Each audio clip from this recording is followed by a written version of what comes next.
21대 국회의원 선거가 끝났습니다. 거대 양당의 희비가 잔인하리만큼 명확하게 엇갈렸습니다. 네, YTN 정치 인터뷰 당당당 총선편, 이곳 국회의사당에서 이번 총선 소식 자세하게 짚어드리겠습니다. 조은지 기자. 네, 일단 지금 저희 뒤에 보이는 이곳 국회의사당에서 21대 국회의원으로 일할 국회의원들이 정해졌어요. 네, 임기는 6월부터지만 네. 정해졌습니다. 총선 성적표 민주당이 압승입니다. 민주당이 163석, 지역구 총 253석 중에 민주당이 163, 통합당이 84, 정의당이 하나, 무소속이 5개를 가져갔습니다. 민주당은 비례연합정당인 더불어시민당까지 합하면 단독으로 180석을 넘게 됩니다. 더 선명한 민주당을 표방했던 네. 열린민주당 3석까지 보태면 183석입니다. 전국 단위 선거에서 처음으로 4연승을 하기도 했습니다. 이 4연승이라 함은 지난 총선부터 언급하는 네. 거죠? 지난 2016년 총선부터 지방선거, 대선, 지방선거, 총선까지 4번을 연속으로 이겼습니다. 네. 그런데 통합당 같은 경우에는 사실상 참패다 이렇게 봐야겠어요. 네, TK와 PK 영남권만 싹쓸이를 하면서 네. 또 일각에서는 영남 자민련이 된 거 아니냐 이런 얘기까지 나올 정도예요. 정권을 견제한다더니 되려 야당 심판을 당한 꼴입니다. 그나마 미래한국당이 선전을 해서 정당 투표 1위를 차지한 네. 게 그나마 위안거리고요. 개헌 저지선인 103석에 겨우 턱걸이를 했습니다. 180석 앞서 말씀드린 민주당의 180석이 왜 중요하냐? 사실상 네. 패스트트랙과 관련된 부분이 좀 있죠. 패스트트랙이라 하면 180석만 되면 패스트트랙 열차가 떠날 수 있습니다. 네. 개헌을 빼고 웬만한 입법은 다 할 수 있다라는 말이거든요.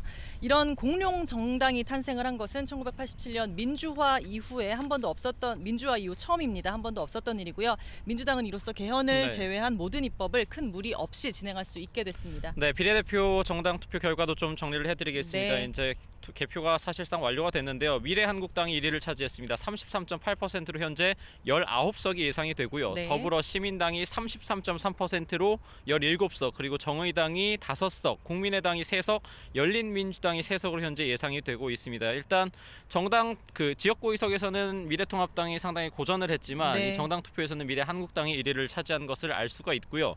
그런데 이번 비례대표 의석 배분과 관련해서 기준이 있지 않습니까? 네. 지역구 의석 5석, 그리고 정당 투표 3% 이상인데 네.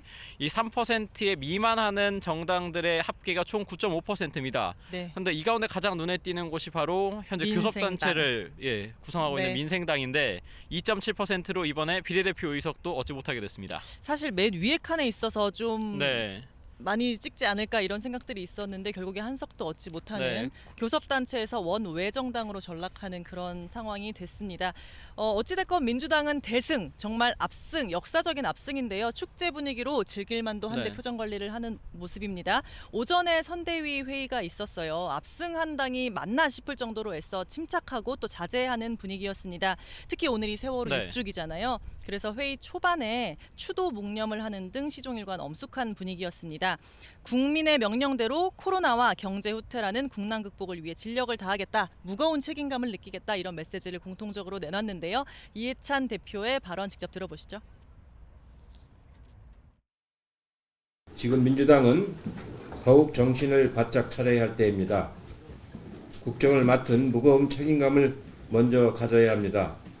더욱 겸손한 자세로 민심을 살피고 말 한마디, 행동 하나도 각별하게 조심을 해야 합니다. 네, 미래통합당 같은 경우에는 어제 황교안 대표가 사퇴를 했습니다. 이번 네. 선거 결과에 대해서 책임을 지겠다 이런 입장인 건데요. 당선된 의원들도 오늘 아침에 이제 전화를 드려봤더니 네. 전화를 해봤지만 침통하죠? 침통합니다. 사실상 축하 감사를 하면서도 이 선거 결과가 참패로 나타나는 것에 대해서 상당히 무겁게 받아들이고 있습니다. 네. 어제 이제 지상파 출구조사 발표를 할 때 김종인 총괄선거대책위원장이 자리에 나오지 않았거든요. 그렇죠. 그런데 오늘 특별 기자회견을 열고 이번 선거 결과와 관련해서 입장을 밝혔습니다. 간단하게 좀 정리를 해드리자면 네. 송구하다. 정부 여당을 견제할 작은 힘을 주셔서 국민께 감사하지만 문재인 정부가 나라를 옳지 않은 길로 이끌고 있다. 그렇지만 도와주라는 국민의 명령을 따르겠다 이렇게 밝혔습니다. 직접 들어보시죠. 자세도 갖추지 못한 정당을 지지해달라고 요청한 것 매우 송구스럽게 생각합니다. 이번 총선에서 드러난 국민의 마음을 잘 새겨서 야당도 변화하지 않을 수 없을 것입니다. 네, 김종인 위원장 뭐 향후 당을 어떻게 바꿔라 이런 말은 하진 않았네요. 네, 본인은 일단 자연인으로 돌아가겠다 이런 입장을 밝힌 상태입니다. 네, 근데 당이 정말 비상인 게 네. 당내 투톱이라고 할 수 있죠. 황교안 대표는 어젯밤 말씀하신 대로 네. 사퇴를 했고요. 심재철 원내대표는 6선 도전에 실패를 했습니다. 4년 전 20대 총선의 네. 대잡이라고 할 수 있을 것 같아요. 그때도 새누리당이 180석 장밋빛 전망을 하다가 참패를 했습니다. 네. 김무성 대표가 사퇴를 했고 이튿날 바로 원유철 당시 비대위원장 체제로 전환이 됐거든요. 이번에는 보관이 있습니까? 네, 이번에도 비슷하게 생각을 하시면 될 것 같습니다. 일단 지금 지도부라고 할 수 있는 사람 중에 살아남은 사람이 조경태 최고위원이 네, 좀 수석 있는데요. 최고죠. 예, 가장 뭐 득표를 많이 했기 때문에 수석 최고라고 부르는데 이 조경태 최고위원 중심으로 지도부를 끌고 갈 것이다. 또 하나는 비상대책위원회를 꾸려서 갈 것이다. 네. 또 하나는 조기에 전당대회를 해서 새로 지도부를 꾸릴 것이다. 이렇게 세 가지 정도의 시나리오가 있는데 사실상 지도부가 와해된 상태이기 때문에 조경태 최고위원이 독자적으로 끌고 가기는 좀 어려울 것 같고요. 네. 그러면은 비상대책위원회를 꾸리느냐 아니면 새로 전당대회를 하느냐의 문제인데 이 차이의 핵심은 어쨌든 비상대책위원회를 꾸릴 경우에는 외부에서 누군가를 모셔와서 혹은 수여를 해서 당을 좀 혁신하자 이런 네. 취지가 될 테지만 지금 이번에 조기에 전당대회를 하면 내부 구성원을 중심으로 해서 당 대표를 뽑고 우리가 새로운 모습으로 좀 거듭나자 이런 거거든요. 네. 그런데 지금 일단 현재로서는 다선 의원들 중에 이제 당선된 사람을 중심으로 벌써부터 당권을 누가 잡을 것이다, 네. 누가 노리고 있다 이런 말이 나오고 있습니다. 실제로 거론되는 인물은 주호영 의원, 정진석 의원, 조경태 의원, 하태경 의원 뭐 이렇게 거론이 되는데요. 이번에 또 탈당 무소속으로 탈당한 탈당 후 뒤에 무소속으로 당선이 된 당선돼서. 사람이 있지 않습니까? 네. 그 가운데서도 뭐 권성동 의원, 홍준표 이번에 후보 또 김태우 후보 네, 당선인들이 당선인들. 이제 또 당권을 노릴 것이다 이런 말도 현재로서는 나오고 있습니다. 근데 황교안 대표가 무소속으로 나가서 다시 복당하는 거는 불허한다라고 얘기를 네. 했잖아요.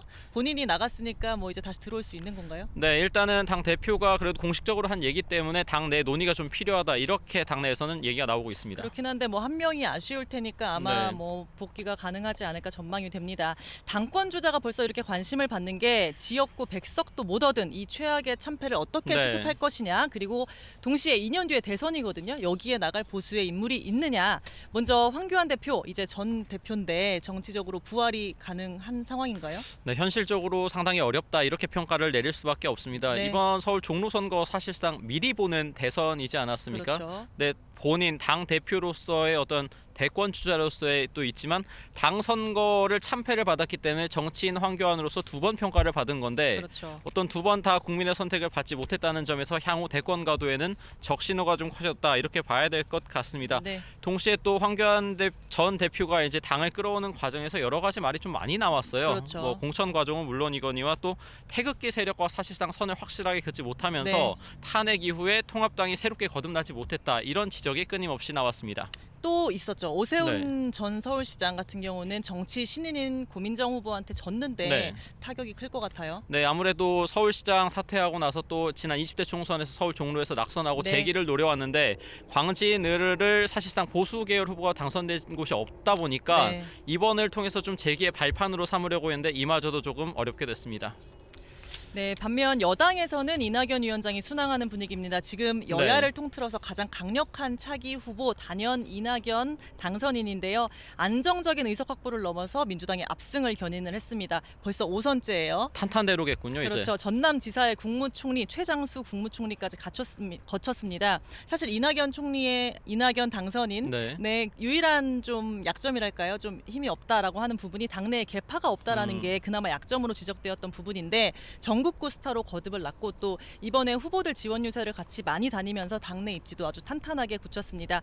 오는 8월 전당대회 네. 민주당 전당대회에서 당대표에 이낙연 당선인이 도전할지가 관심인데 문재인 대통령 같은 경우도 네. 당권을 잡고 이후에 대권에 도전을 했거든요. 그 루트를 이낙연 위원장도 밟게 될지. 다만 대선 당대표는 선거 1년 전에 사퇴해야 한다는 네. 규정이 있어가지고 여론을 좀 수렴을 하는 과정이 필요할 것 같아요. 또 유일하게 좀 변수라고 하면 된다면 네. 문재인 정부 임기 후반기에 권력형 비리 사건이 터지지는 않을지, 또 공룡 여당에서 의원들이 워낙에 많다 보니까 혹시 네. 악재들이 터지지 않을까, 그게 대권 가도의 유일한 변수라고 할 수 있을 것 같습니다.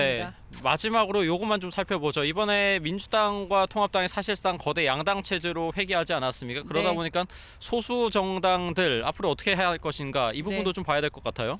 뭐 민주당과 통합당 그들의 위성 정당으로 지금 여의도 정치가 네. 재편이 됐습니다. 제3당이라고 할 게 없어요. 특히 민생당 앞서 살펴본 것처럼 원내 네. 3당 20명 넘는 교섭단체였는데 이번에 지역구 당선자 없고 비례 의석도 없이 빵석입니다.